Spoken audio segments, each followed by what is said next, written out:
Bem-vindos ao podcast Diário do Poder. Meu nome é Tiago de Vasconcelos, aqui com os jornalistas Cláudio Humberto e Rodrigo Vilela. E nosso entrevistado de hoje é o deputado Alfredo Gaspar. Deputado, muito bem-vindo. É uma satisfação grande estar aqui. Deputado, a gente estava aqui já batendo um papo, mas a gente não chegou ainda ao filé do assunto, que é a CPMI do INSS. E eu queria perguntar para o senhor, que é uma curiosidade realmente pessoal minha, qual é a coisa mais cabeluda que o senhor viu até agora? Olha, nós temos que pontuar, não é uma resposta tão simples. Primeiro que o sistema de previdência social brasileiro estava pronto para ser saqueado.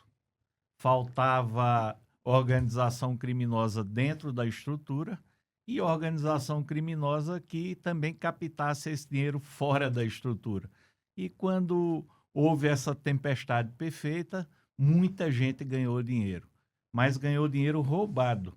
E esse dinheiro não poderia ter sido ganho se não fosse também a questão dos apadrinhamentos nos cargos estratégicos. Então, é essa junção de fatores: falta de integridade e transparência no sistema de previdência, ocupação de cargos públicos por indicações políticas e organizações criminosas com muita facilidade de lavar dinheiro sem nenhum tipo de fiscalização de entidades sindicais e associações. E, desculpa, é só porque realmente a gente vê casos de associações que levaram para lá de bilhão de reais indevidamente, sem nenhum único benefício pago.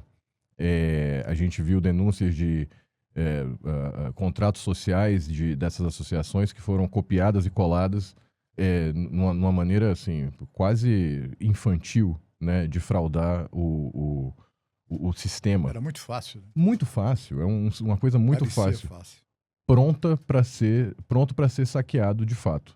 E eu acho que a gente aqui de fora não tem noção do tamanho da coisa, né? São milhões de pessoas sendo roubadas e qualquer valor retirado de milhões de pessoas se transforma num valor estratosférico.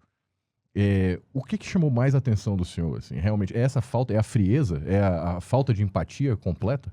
Olha, a falta de qualificação das pessoas que montaram as estruturas criminosas e conseguiram capturar esses bilhões de reais. A gente pensa que para ser bandido precisa ser altamente inteligente, para ser bandido nessa magnitude. Mas essas pessoas percorreram caminhos comuns que estavam ao alcance de qualquer criminoso que tivesse essa ideia de montar uma estrutura associativa. Ou seja, não houve uma engenharia tão complexa para saquear esse dinheiro de aposentados e pensionistas. E isso me impressionou muito porque ficou fora do alcance dos órgãos de fiscalização. E não foi do governo A ou B, não. Isso vem há mais de década. Nós tivemos os marcos temporais que possibilitaram cada vez mais o afrouxamento de regras.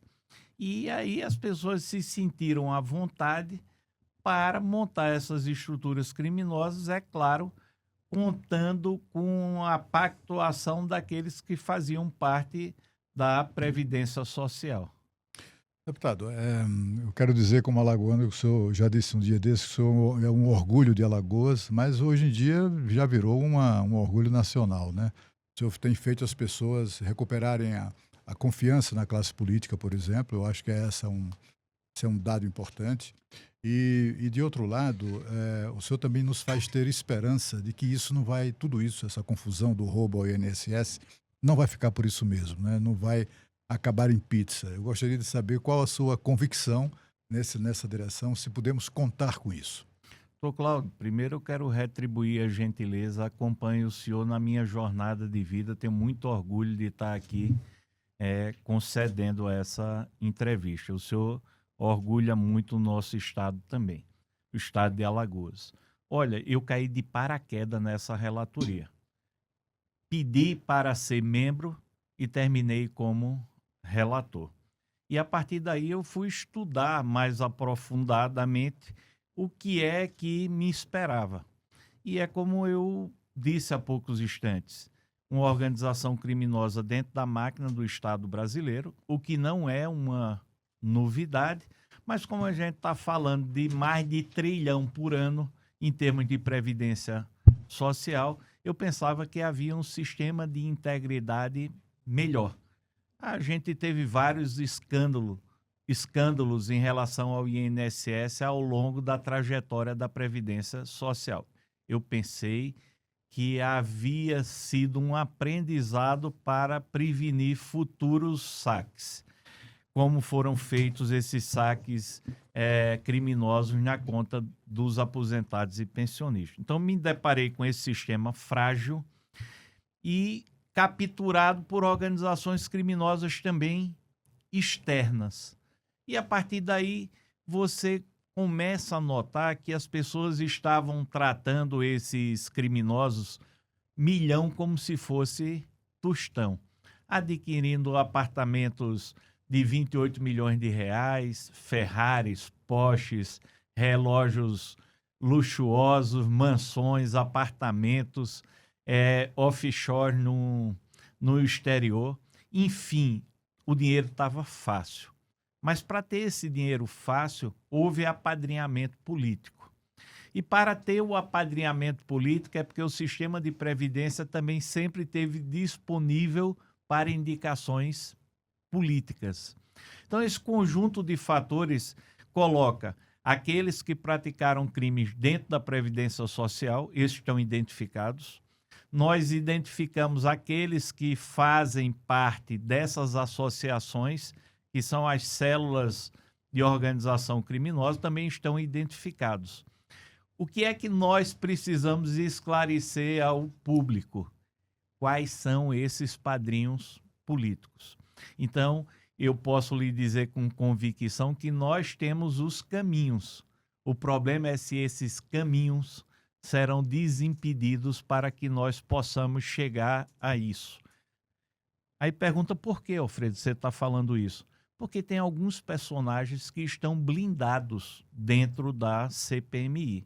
E esses personagens são figuras fundamentais para nós mostrarmos ao Brasil quem se beneficiou de forma final desse roubo aos aposentados e pensionistas.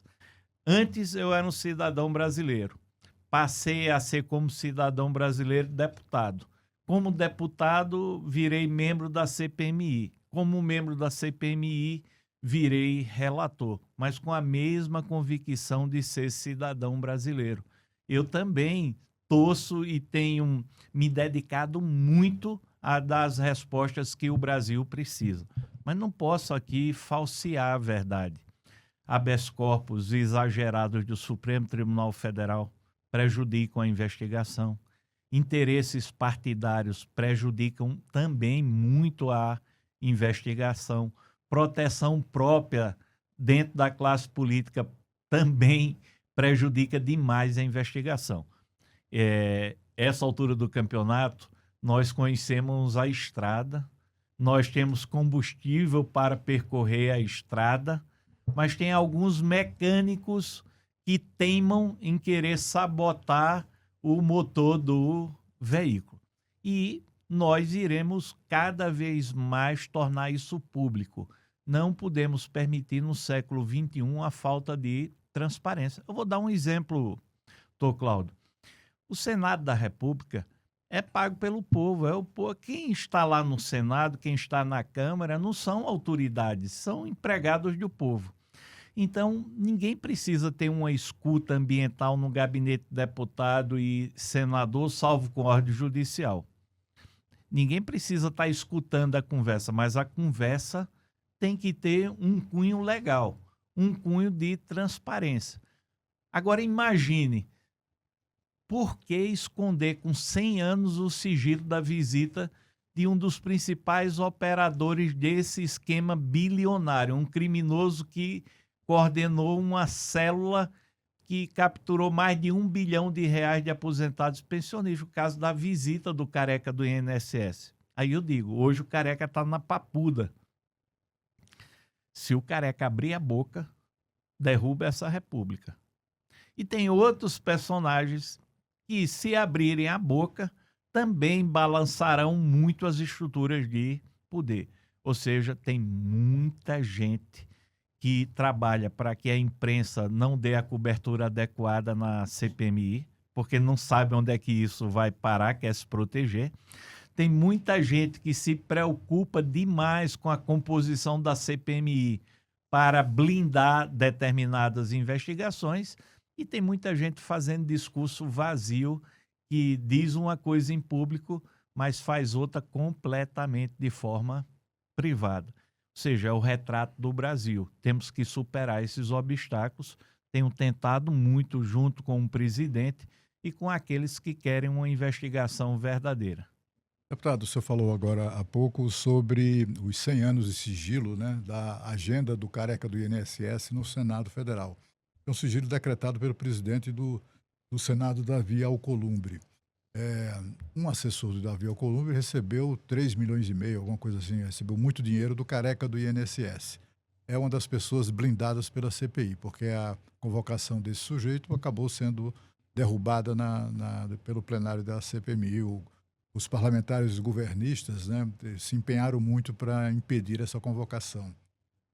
O senhor acha que essa é uma figura-chave, essa figura aí do assessor de Davi Alcolumbre?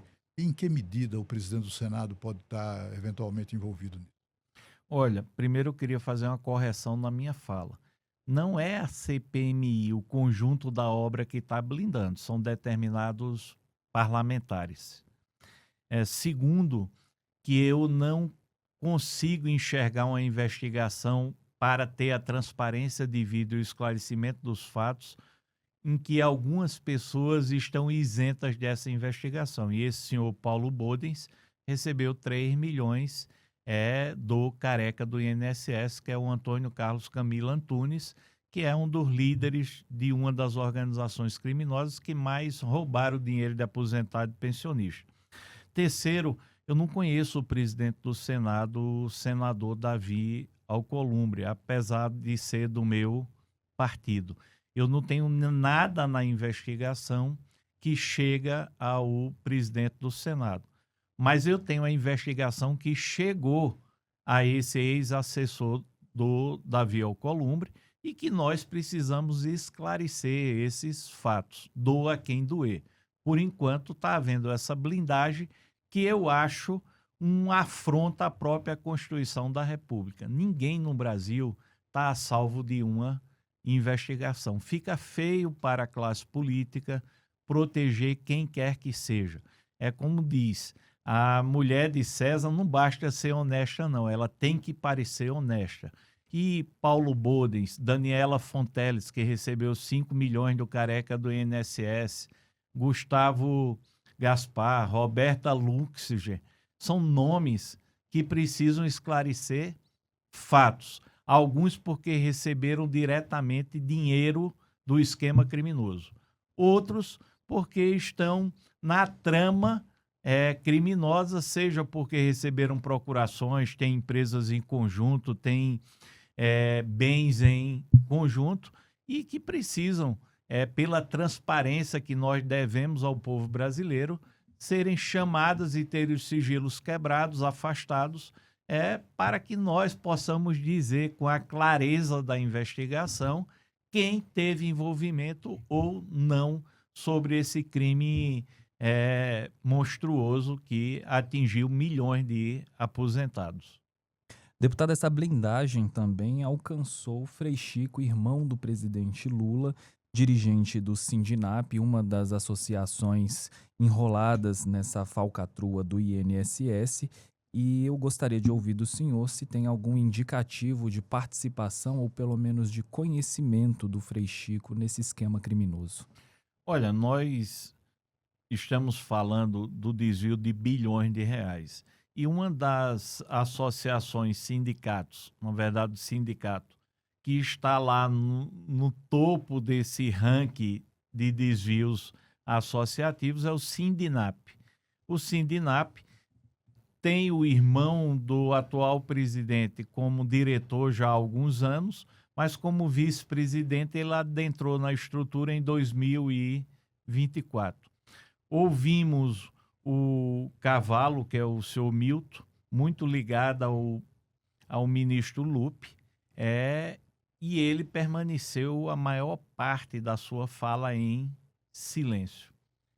Então, como é um sindicato que comprovadamente também desviou recursos desse povo vulnerável e por meio da mesma metodologia de outros que estão sendo investigados, nós queríamos o esclarecimento do senhor Milton para que ele pudesse nos dizer, nesse momento, qual era a prestação de serviço que era feita com esses milhões, centenas de milhões de reais. E ele permaneceu em silêncio. Quem é o segundo na hierarquia do sindicato para esclarecer esses fatos? É o senhor, eu acho que é João ou José Ferreira, que vem a ser o Frei Chico. E o Frei Chico é irmão do presidente da República. Então, vamos deixar bem claro. Nós não podemos condená-lo ou antecipar julgamento, porque ele é irmão do presidente da República. E nem inocentá-lo, né, deputado? Mas ninguém vai chamá-lo porque ele é irmão do Lula. Nós estamos querendo ouvi-lo porque ele é o segundo da hierarquia do sindicato. Então, quando você é o segundo da hierarquia de uma estrutura que foi usada para a prática de crime e o primeiro da hierarquia se cala, nada melhor do que o segundo para poder prestar esses esclarecimentos. E aí nós continuarmos a investigação. Eu não consigo dizer, pela falta de informação, eu não consigo dizer qual a participação do Frei Chico na estrutura organizacional em termos de autorização de demandas financeiras ou de inclusão de dados de sindicalizados. Por quê? Porque até o presente momento nós tivemos o silêncio do presidente e tivemos a convocação do Frei Chico derrubada pela bancada da situação do governo. Então, é bom esclarecer isso. Não é uma perseguição porque é irmão do presidente da República. Nós estamos chamando o vice-presidente do sindicato, que desviou milhões de reais de aposentados e pensionistas de forma criminosa. São coisas distintas. Por ser irmão do presidente da República, gera uma expectativa maior. Mas o que nos interessa é a participação do sindicato nesses desvios e conhecermos a estrutura organizacional do sindicato com a participação ou não dos demais diretores do sindicato, porque vai haver responsabilização nesse e nos outros 40. Mas nós não queremos cometer injustiça, nós queremos saber quem deve ser responsabilizado. Então, hoje a gente não sabe, o Frei Chico era figura decorativa ou tinha comando do sindicato. O Frei Chico, ele também indicava para onde o dinheiro deveria ser desviado, ou o Frei Chico estava lá apenas como uma composição política e sem poder de mando? Hoje essas respostas eu não as tenho, porque foi blindada a vinda do Frei Chico. Essa blindagem... Pagamentos a ele foram identificados, não? Olha, foram pagamentos de monta pequena. Não são pagamentos que demonstram um desvio de dinheiro direcionado à figura dele.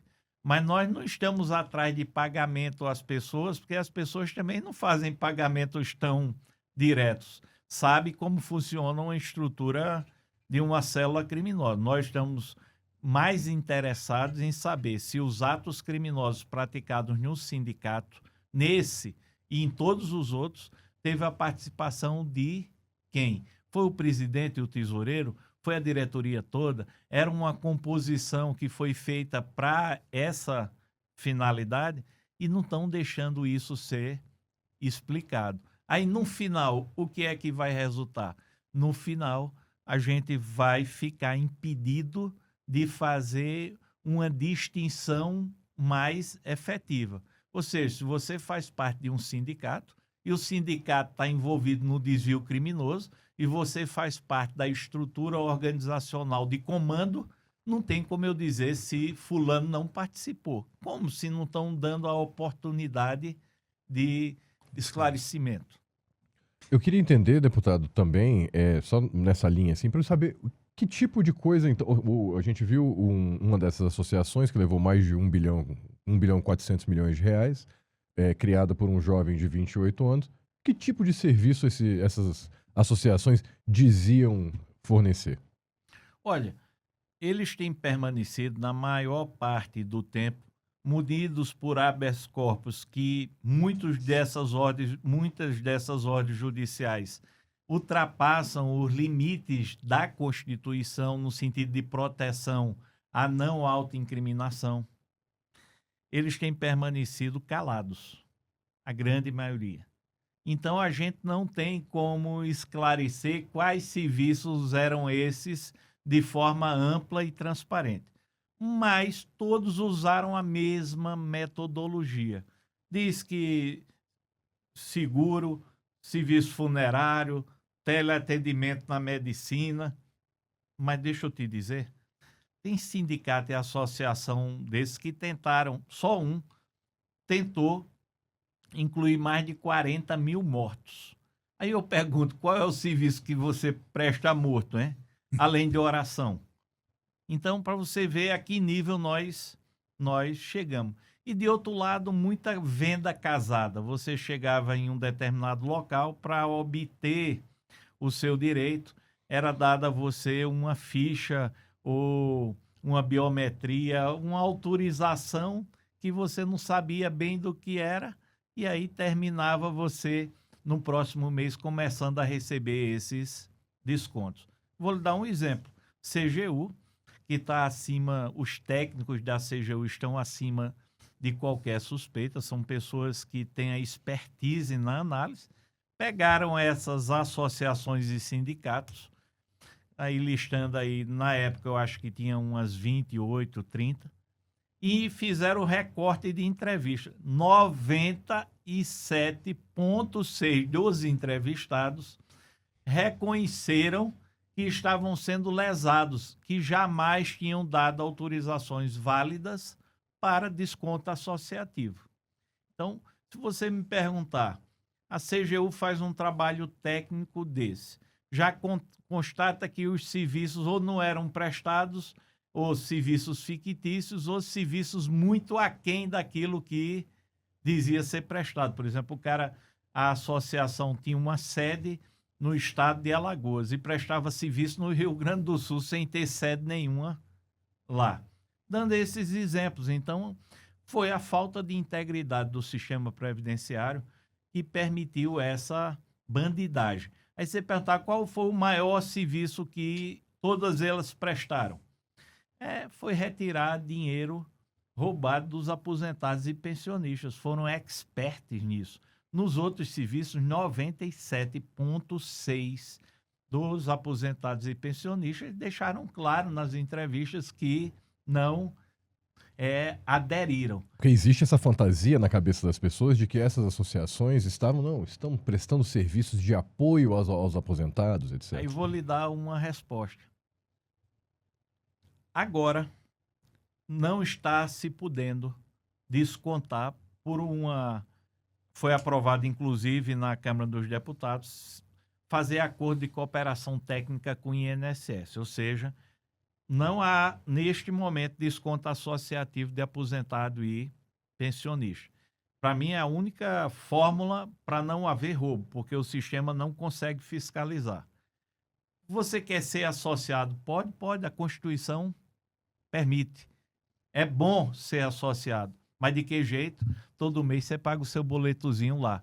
Eu quero ver dos milhões de associados, quantos sobrarão nesses sindicatos e nessas associações. Então, você vai ver que tem associação com 300 mil e que hoje, eu não sei nem se tem 1.000 associados. Ou seja, é um indicativo muito forte que nem serviço era prestado, nem as pessoas queriam ser associadas. Deputado, a sua atuação como relator impressiona muito. Acho que é o grande destaque de qualquer sessão de interrogatório lá de testemunhas ou de pessoas implicadas, suspeitas nesse caso, né? E isso tem a ver com a sua experiência como procurador de carreira, como chefiou o Ministério Público do Estado de Alagoas, foi secretário de Segurança, está habituado a lidar com investigações e também com muito vigarista presos, bandidos com os quais o senhor lidou na investigação. Portanto, eu diria, a palavra não é feliz, mas não tem outra, não me ocorre. Tem um espetáculo à parte a sua participação na CPMI. E é impressionante porque o senhor chega a cada depoimento, o senhor tem tanta informação, se aprofundou tanto na investigação daquele caso específico e de todos, que impressiona muito e faz sugerir que o senhor, talvez ou certamente, não trabalha sozinho nisso, né? Deve ter uma equipe. Queria que o senhor nos desse detalhes disso. Qual é o tamanho dessa equipe? Quantas pessoas? Que tipo de profissionais o auxiliam? Se são apenas servidores do Senado Federal ou da Câmara? Enfim, nos fale sobre esse bastidor, digamos assim, do seu trabalho lá na CPMI. Olha, não dá para você fazer nada na vida que não seja trabalhando em equipe.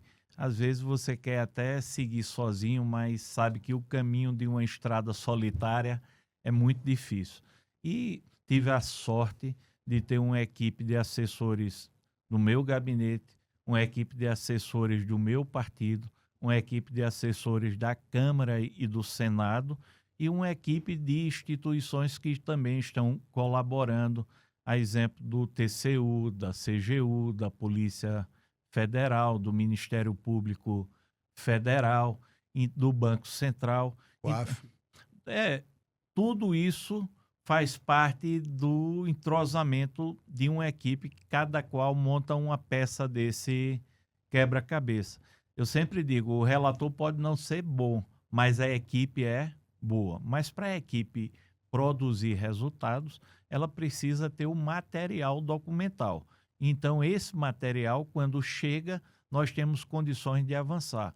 Quando há bloqueios na investigação, o que eu falei aqui já, isso dificulta, apesar de nós procurarmos caminhos colaterais, mas isso dificulta o esclarecimento de fatos que são fundamentais serem tornados públicos. Então, agradeço muito a essa equipe, que hoje há uma integração muito grande, e isso aí deve dar por volta de 10 pessoas. 10 pessoas. Mas que não são é uma 10... equipe grande, né? Não é equipe grande, mas é uma equipe que vale por muito mais gente, porque tem realmente se empenhado, varado madrugada, trabalhado muito. Eu fico aprendiz dessa equipe e também um pouco da experiência do Ministério Público, mas eu saí da carreira, tive que sair para entrar na política. E quando eu vim para a política, eu vim com um viés de combate ao crime organizado, de combate à corrupção. Foram as minhas duas principais bandeiras. E bati muito nisso. Eu não esperava voltar à origem de investigação, porque eu deixei isso aí. Mas disse aqui que isso caiu no meu colo. Eu não esperava e estou tentando, com as limitações que tenho, dar o melhor de mim também, para que a gente possa esclarecer esses fatos. Eu queria saber também, assim, isso deve ter afetado profundamente a sua rotina, né? Todo deputado tem uma rotina de passar aqui a semana trabalhando, no fim de semana vai ao Estado, etc. e tal. Isso mudou, certamente, né? Eu gostaria de saber do senhor exatamente isso.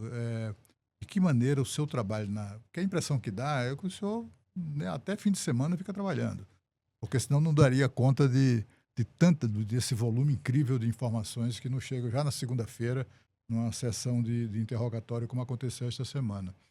De que maneira a sua rotina, como cidadão, como pai de família e etc., isso foi afetado? Primeiro que requer a minha presença em Brasília, ou no domingo à noite ou na segunda logo cedo. E só saio de Brasília na sexta-feira. Então me restam 2 dias para visitar a família, para visitar os amigos, as bases, para dar uma atenção da qual, neste momento, eu não estou conseguindo. Eu estou full time focado nessa missão. Mas as pessoas haverão de entender que isso é momentâneo. Eu não posso estar meio Alfredo nessa missão. Eu acho que é uma missão importante, é uma missão diante da descredibilidade da classe política, que eu tenho que me esforçar muito para não entrar na vala comum e também mostrar um pouco ao Brasil que as comissões parlamentares de inquérito, elas não podem terminar em pizza, porque você não pode gerar uma expectativa e depois essa expectativa ser debelada em acordos de gabinete. Eu não sou um deputado que tem muitos contatos políticos, eu tenho contatos com aqueles que eu me identifico. Então as pessoas não têm acesso fácil a mim. Eu sou um deputado de primeiro mandato. Estou tratando isso o máximo possível fora dos holofotes. Eu quero é dar resultado. E eu acredito que a base no meu estado de Alagoas, que eu tenho muito orgulho, fui eleito, Cláudio, sem comprar um voto, porque eu acho que política, quando você compra voto, você vai ter que roubar para compensar o que você comprou. Então, assim, o povo reconheceu a minha prestação de serviço e eu espero que esse trabalho também sirva para as pessoas que acreditam em mim reconhecer e compensar a minha ausência. Mas isso está prejudicando a política do dia a dia, que eu tinha que estar mais presente, dar mais atenção. Mas foi algo, como eu disse, que aconteceu de repente. Eu não sou da vaidade, eu quero essa missão. Mas chegou para mim e seria uma covardia muito grande se eu não aceitasse a missão. Deputado, esse roubo a idosos e pensionistas do INSS, ele não seria possível sem a estrutura do INSS. Eu queria que o senhor me falasse, assim, expusesse, assim, fizesse a exposição para a gente, como é que o senhor enxerga o INSS? O INSS, ele é vítima ou ele é parte desse esquema criminoso? Olha, a gente não pode tratar as instituições da República como vilãs. Nesse caso específico, não foi o INSS, foram aqueles que fazem o INSS. São duas coisas distintas. O INSS, ele presta um serviço relevante. É a maior autarquia da América do Sul. O problema é você politizar a estrutura da Previdência Social. O problema é você não ter um sistema de integridade dentro dessa estrutura gigantesca e, pior do que tudo isso, é você montar, através desses que fazem parte da autarquia, montar uma trajetória para que as organizações criminosas se aproveitassem. Mas fica muito difícil você separar para o público o que é a estrutura do INSS com quem faz o INSS. Ou seja, a credibilidade da autarquia foi muito afetada. E nós temos dois problemas. O primeiro problema, que está sendo alvo agora da CPMI, é a questão dos descontos associativos. Bilhões de reais. Bem, já foi descoberto e nós estamos caminhando para identificar cada vez mais esses ladrões, dentro ou fora do INSS. Mas a gente tem um problema maior, que são os empréstimos consignados, que obedeceram uma lógica muito parecida com os descontos associativos, que a gente vai começar a partir de fevereiro do próximo ano. E empréstimo consignado, enquanto desconto associativo deve ter caminhado aí na faixa de 10 bilhões de reais, empréstimo consignado por ano deve ser 90 bilhões. Eu espero que a gente não encontre o desastre que encontramos nesses dos descontos associativos.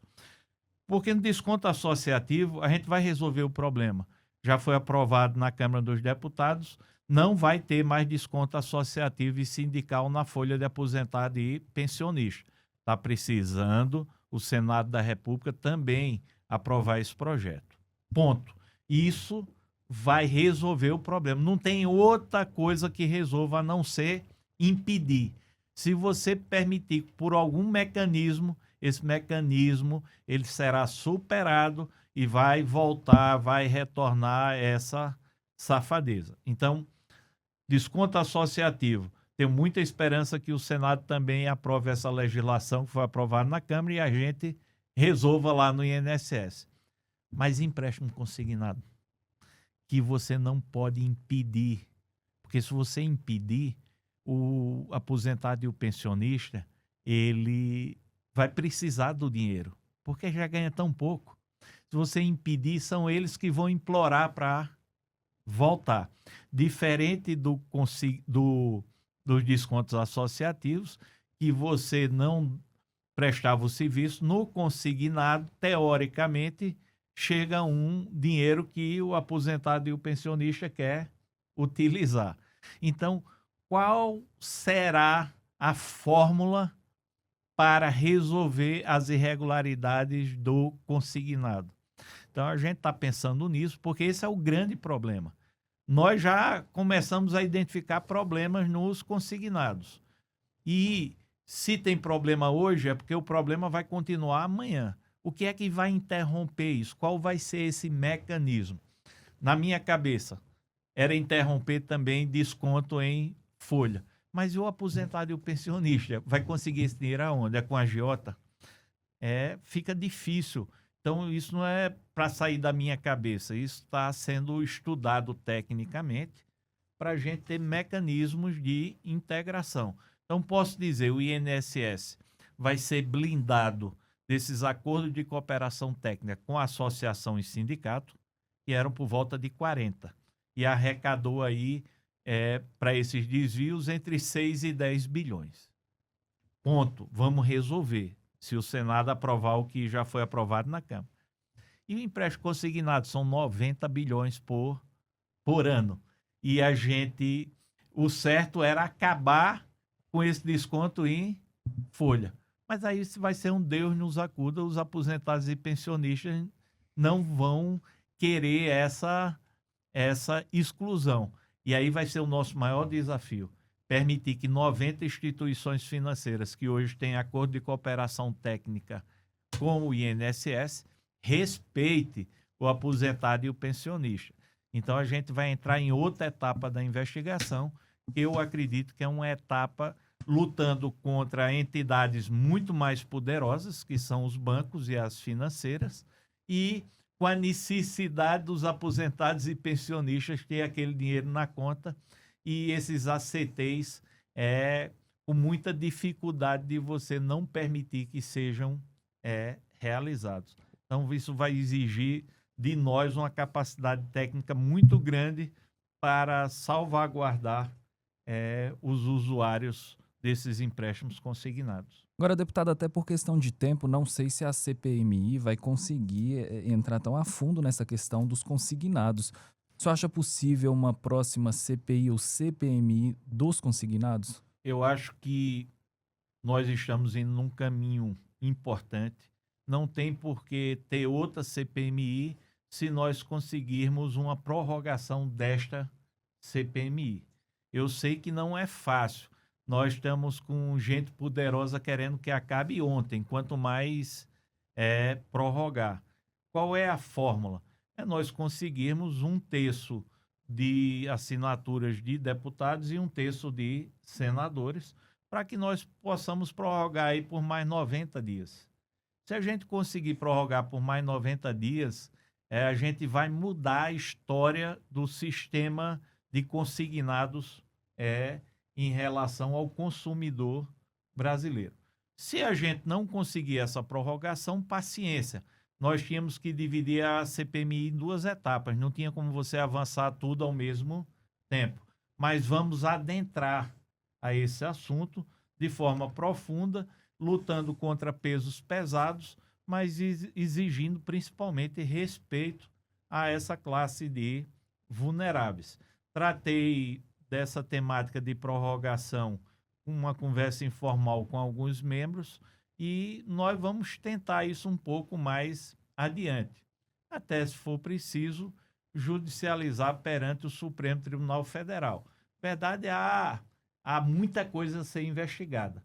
É uma pena que nós tenhamos para o ano eleições e isso atrapalha um pouco o calendário. Mas essa era uma oportunidade e nós vamos ter que aproveitar essa oportunidade para fazer modificações estruturais. E uma dessas modificações tem que ser relacionadas às instituições financeiras. Desculpa, por favor, porque o interesse é grande. Vai lá. O meu é só uma finalização Vai lá, de vai lá, números, assim, como impressiona o trabalho da CPMI. Estava fazendo uma consulta hoje, são mais de 2.500 requerimentos, mais de 1.000 que ainda não foram apreciados. O senhor, inclusive, fez uma força-tarefa na última semana, com mais de 160 novos pedidos ali protocolados no colegiado. São números que impressionam pela relevância do trabalho, né? Então, sobre essa questão das instituições financeiras e consignados, né? Eu tenho a expectativa de envolvimento nessa falcatrua dos bancos em si, ou os bancos só concederam empréstimos que chegaram atendendo ali aos requisitos, né? Eu digo isso porque no depoimento do Milton Cavallo, do Sininap, foi mencionada ali um encontro, uma reunião, algum tipo de entendimento daquela evidente formação de quadrilha com um dirigente do Banco BTG, que é um dos maiores bancos do país hoje, né? O terceiro ou quarto maior banco do país. É um grande banco de investimentos que comprou recentemente o Banco Pan, que é exatamente um dos maiores bancos que concedem, um dos bancos que mais concedem empréstimos consignados. O senhor tem essa expectativa de que os bancos, como instituição, eventualmente estejam envolvidos nisso? Olha, seria prematuro da minha parte dizer qual é o tipo de estrutura que ocasiona essas irregularidades. Eu não quero cometer injustiça antes de ter um acesso maior a essas provas. Mas eu não tenho dúvida nenhuma que em alguns bancos e algumas financeiras a estrutura foi feita para praticar irregularidade em relação a esses descontos de empréstimos consignados. Agora, me perguntar quais, de qual tamanho, ou se isso envolve uma diretoria A, ou se isso envolve a estrutura organizacional do banco, nós vamos fazer esse dever de casa para ter essas respostas. Alguns bancos são muito reincidentes em práticas irregulares. Alguns têm uma proporção maior, porque são bancos maiores, outros são bancos menores que têm uma proporção menor, por conta da capilaridade. Mas talvez nós aí tenhamos um trabalho mais efetivo em cima dos 10 maiores, os 10 maiores problemas em relação a consignado. E a gente consiga capturar de forma mais focal aonde estão esses problemas estruturais nas instituições financeiras, sem poupar ninguém, sem prejudicar ninguém. Nós vamos em cima dos fatos. Já consegui a aprovação, pedi ao Ministério da Justiça o índice de reclamação às instituições financeiras sobre esse aspecto, para que nós possamos trabalhar em cima de dados. Eu sei alguns, mas eu quero trabalhar em cima de dados. Não dá para você manchar a imagem do banco se aquilo for um caso estritamente pontual. Mas não dá para você preservar a imagem se o banco tiver praticado essa safadeza de forma sistemática. Aí pouco me importa se é o presidente, se é o diretor. Estando na estrutura organizacional do banco, nós temos que apurar a responsabilidade. Deputado, só para a gente encerrar essa questão dos empréstimos consignados, esse valor de 90 bilhões seriam todos empréstimos fraudulentos? Não. É só um universo de 90 bilhões? É um universo de empréstimo. Olha só, eu fiz uma comparação. Em relação a desconto associativo, vamos que nós tivéssemos o último desconto por volta de 3 bilhões anuais. 3 bilhões anuais. Nós estamos vendo até agora que a grande maioria desse dinheiro foi feito para lavagem, foi feito para, fruto da corrupção, foi feito para enriquecer determinadas pessoas. Eu comparei, enquanto em entidade associativa, ao longo da jornada, aí deve ter uns 10 bilhões, banco com empréstimo consignado por ano, 90. Aí eu disse, se por acaso a metodologia fosse a mesma, nós teríamos um desastre absoluto. Mas vamos supor que a gente tenha 5% disso aí, 10%. Ainda vai ser mais do que o que encontramos no desconto associativo, ou mais ou igual. Mas a gente não sabe qual é esse índice. A gente vai ter que apurar instituição a instituição. Por quê? Porque, assim como os descontos associativos, até hoje nós não temos uma investigação que nos dê parâmetros. A única instituição que está fazendo essa investigação agora é a Controladoria Geral da União. Mas essa é uma investigação que vai demorar. Você não vai pegar só a ficha do cliente, você vai ter que analisar o contrato. Com o contrato, você vai ter que saber os índices aplicados nos termos contratuais. Então, você imagina, eu sou cliente de banco. Rapaz, eu dificilmente vou ali para ver uma taxa que sai de R$10, uma taxa de R$20, porque quando você assina contrato com o banco, as letras são tão pequenas, você não sabe o que é que está sendo descontado na sua conta. Porque não dá para toda semana você ir no banco fazer essa conferência. Agora, imagine um aposentado e pensionista com pouca tecnologia disponível, porque a tecnologia, ela nem todo mundo domina, nem todo mundo tem acesso. E você está numa classe mais vulnerável. Você imagina a quantidade de problema que esse pessoal nem detecta e que vai ter que ser a investigação que vai tentar, porque você não dá para fazer um recorte monstruoso de análise contratual, vai tentar identificar esses problemas e exigir a reparação dos bancos que praticaram esse crime, a devolução do recurso a aposentados e pensionistas. Não é uma tarefa simples, mas é uma tarefa que a CPMI tem essa obrigação.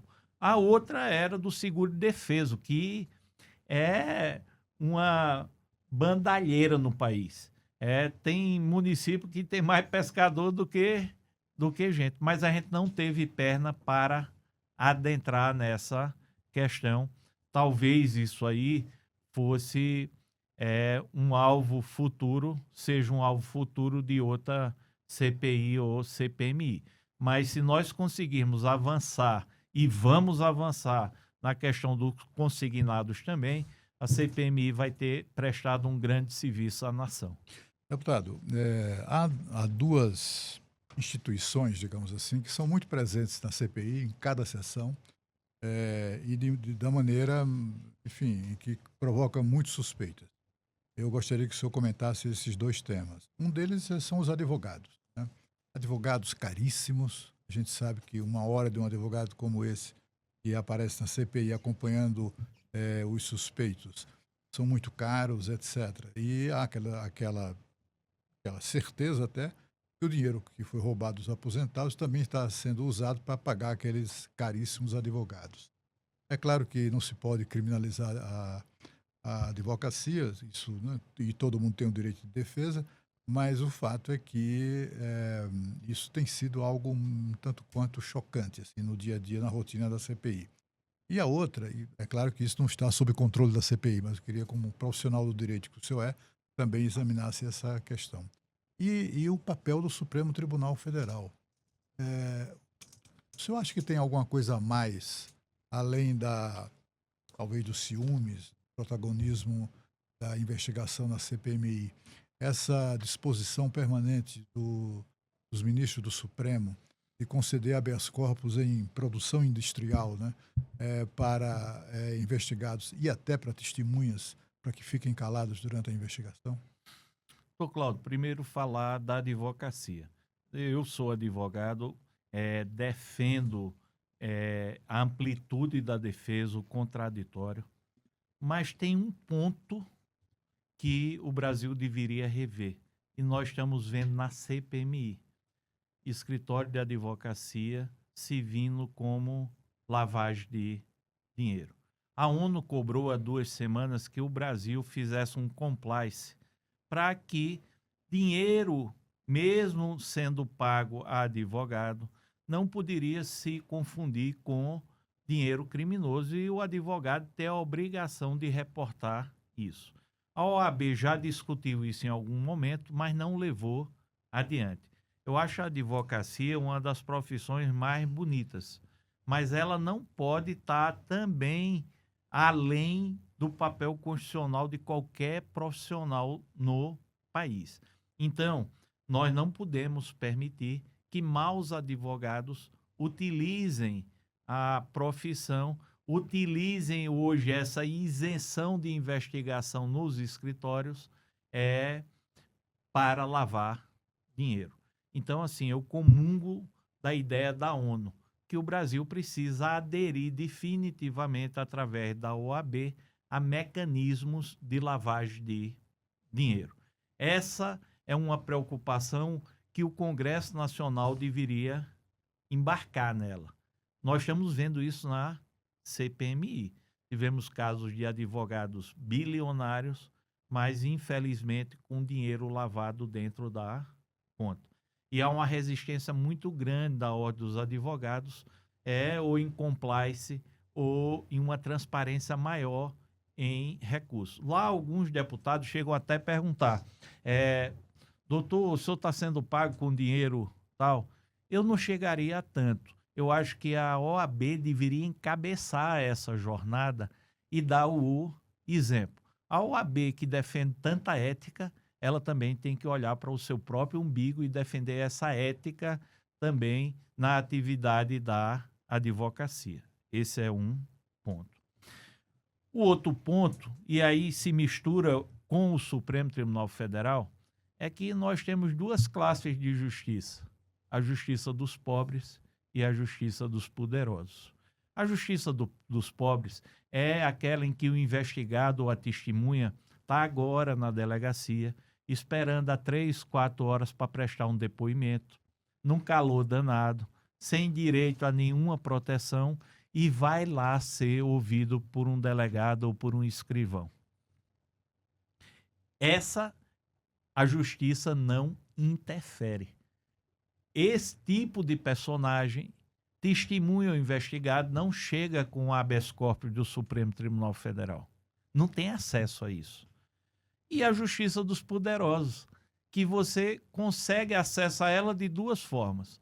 Se o próprio afetado pela investigação ou conhece algum gabinete e tem acesso ao gabinete, ou se contrata um advogado que tem contatos com gente que exerce parcela de poder, no caso, no Supremo Tribunal Federal. Então, quando você consegue sair dessa justiça comum para essa justiça que está muito mais focada nos poderosos, aí você diz, por quê?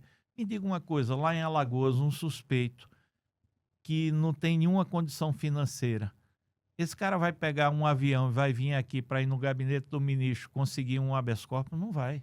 Ele não vai ter acesso nem ao juiz da comarca que ele mora, é uma dificuldade. Então, e aqui é diferente, aqui é Brasília, é o núcleo do poder. Isso aqui vale conhecimento. Infelizmente, os embargos auriculares.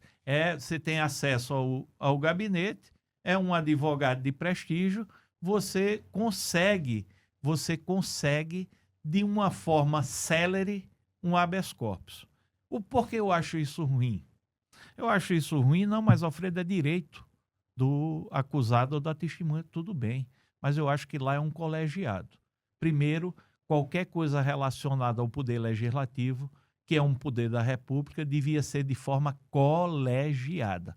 Não dá para cada pessoa com a mesma temática chegar com habeas corpus com níveis diferentes. Um chega para nem ir, outro chega para ficar calado, outro chega para ficar calado no que incrimina, mas falar do que for perguntado. Poxa, é uma corte com 11 ministros. Lá, primeiro, atos do legislativo deveriam ser decididos de forma colegiada. Segundo, lá sendo uma instituição da República, os ministros deveriam ter o cuidado de ter uma uniformização nas ordens. Então, não chegar habeas corpus lá que deixa você revoltado, porque você quer perguntar, o cara não responde nem a qualificação. Não existe isso. O último depoente, a gente perguntava, ele estava rindo.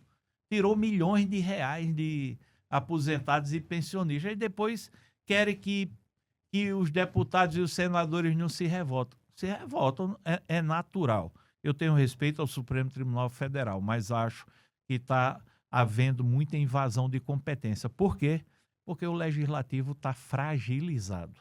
Tem muita gente com medo do STF nessa questão de emendas e não tem a coragem e a disposição de elevar o legislativo a um ponto de independência e harmonia. Eu nunca pensei, como cidadão brasileiro, que fosse vivenciar um momento assim. Eu propus a CPI do crime organizado, o legislativo conseguiu as assinaturas logo no começo do mandato. O legislativo não... Isso não foi agora, por causa da operação do Rio de Janeiro, não. Foi em 2023. O legislativo não instalou. Propus a CPI da venda de sentença, só consegui 107 assinaturas de deputados até agora. Então, eu acho assim, o legislativo ele tem que ter altivez. Deputado e senador que meter a mão no dinheiro do povo, vá preso. E o Supremo tem que apertar, e o Ministério, concordo plenamente. Agora, naquilo de exercício de parâmetro constitucional, nós temos que se dar o respeito. Não existe um mandando dar bênção e o outro dando a bênção, não. A gente tem que tratar de igual para igual. Estamos em poderes da República e hoje isso não está acontecendo no país. E esse desbalanceamento de autonomia e independência dos poderes, para mim, isso é um tiro mortal na democracia. Mas falta, muitas vezes, estatura para exigir essa igualdade.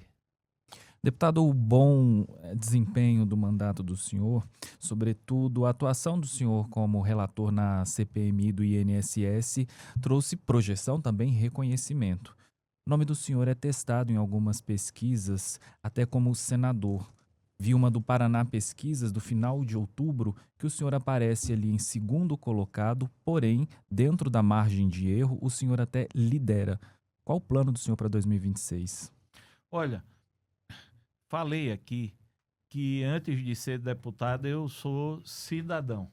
E eu conheço um pouco da percepção do eleitor. Eleitor, primeiro que confia muito pouco na classe política.